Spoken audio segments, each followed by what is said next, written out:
ഈശോമിശിഹായ്ക്ക് സ്തുതിയായിരിക്കട്ടെ. വിശുദ്ധ യോഹന്നാൻ അറിയിച്ച സുവിശേഷം 3-ാം അധ്യായം 19-ാം വാക്യം. പ്രകാശം ലോകത്തിലേക്ക് വന്നിട്ടും മനുഷ്യൻ പ്രകാശത്തെക്കാൾ അധികമായി അന്ധകാരത്തെ സ്നേഹിച്ചു. നമ്മളൊക്കെ നമ്മുടെ ജീവിതത്തിൽ അന്ധകാരത്തെ സ്നേഹിക്കുന്ന വ്യക്തികളായിട്ട് മാറി. പ്രകാശത്തെക്കാൾ ഉപരി അന്ധകാരത്തെ നമ്മൾ സ്നേഹിക്കും. എന്തുകൊണ്ടാണ് എൻ്റെ ജീവിതത്തിൽ ഞാൻ അന്ധകാരത്തെ കൂടുതൽ സ്നേഹിക്കുന്നത്? ഒരേ ഒരു കാരണമേ ഉള്ളൂ. കാരണം എൻ്റെ ജീവിതത്തിൽ തെറ്റുകൾ ഏറുമ്പോൾ, അല്ലെ, നമ്മൾ തിന്മ ചെയ്യുമ്പോഴാണ് നമ്മൾ അന്ധകാരത്തെ സ്നേഹിക്കുന്നത്.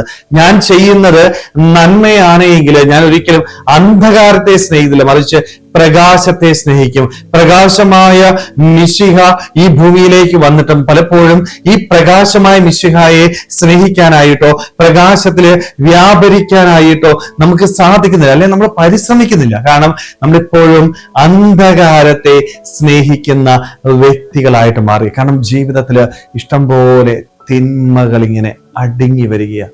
എപ്പോഴാണ് എനിക്ക് പ്രകാശത്തിലേക്ക് പോകാനായിട്ട് സാധിക്കുക? ഈ തിന്മകൾ എൻ്റെ ജീവിതത്തിൽ നിന്ന് മാറുമ്പോൾ, ഞാൻ മാറ്റുമ്പോഴാണ് എനിക്ക് പ്രകാശത്തെ സ്നേഹിക്കാനായിട്ട് സാധിക്കുക, അല്ലെ? നമ്മുടെ ജീവിതത്തിൽ ചിന്തിച്ചു നോക്കിയേ, എപ്പോഴാണ് നമ്മൾ തിന്മ ചെയ്യുന്നത്? ആരും കാണാത്തപ്പോൾ, അന്ധകാരത്തില് തിന്മകൾ ചെയ്യുന്ന വ്യക്തികളായിട്ട് നമ്മൾ മാറുക. മറ്റുള്ളവർ കാണുമ്പോൾ നമുക്ക് ഒരിക്കലും തിന്മ ചെയ്യാനായിട്ട് പറ്റത്തില്ല, അല്ലെ? അതുകൊണ്ടാണ് ഈശോ പറയുന്നത്, നീ പ്രകാശത്തെ സ്നേഹിക്കേ, പ്രകാശത്തിൽ വ്യാപരിക്കേ. പ്രകാശത്തെ നീ സ്നേഹിക്കണമെങ്കിൽ നിന്റെ ജീവിതത്തിലെ തിന്മകളെ ഉപേക്ഷിക്കാനായിട്ട് നിനക്ക് സാധിക്കണം. തിന്മയുള്ള ഒരുവനും ജീവിതത്തില് പ്രകാശത്തെ സ്നേഹിക്കാനായിട്ട് സാധിക്കത്തില്ല. നീ തിന്മയിൽ ജീവിക്കുകയാണെങ്കിൽ നിനക്കൊരിക്കലും ദൈവത്തെ സ്നേഹിക്കാനായിട്ടോ ദൈവസന്നിധിയിലേക്ക് വിശ്വാസത്തോടെ കടന്നു വരുവാനായിട്ടോ സാധിക്കത്തില്ല. സ്നേഹമുള്ളവരെ, അതുകൊണ്ട് നമ്മളൊക്കെ ഒന്ന് ആത്മശോധന, നമ്മുടെ ജീവിതത്തിൽ നമ്മൾ എന്തിനെയാ പ്രകാശത്തെ സ്നേഹിക്കുന്നവരാണോ അതോ അന്ധകാരത്തെ സ്നേഹിക്കുന്ന വ്യക്തികളാണോ? ഞാൻ അന്ധകാരത്തെ സ്നേഹിക്കുന്ന വ്യക്തിയാണ് ഞാനെങ്കിൽ അത് മാറ്റാനായിട്ട് നമുക്ക് സാധിക്കണം.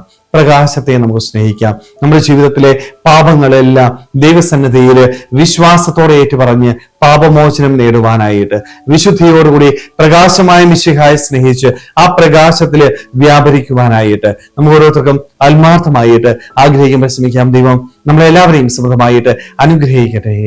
ആമേൻ.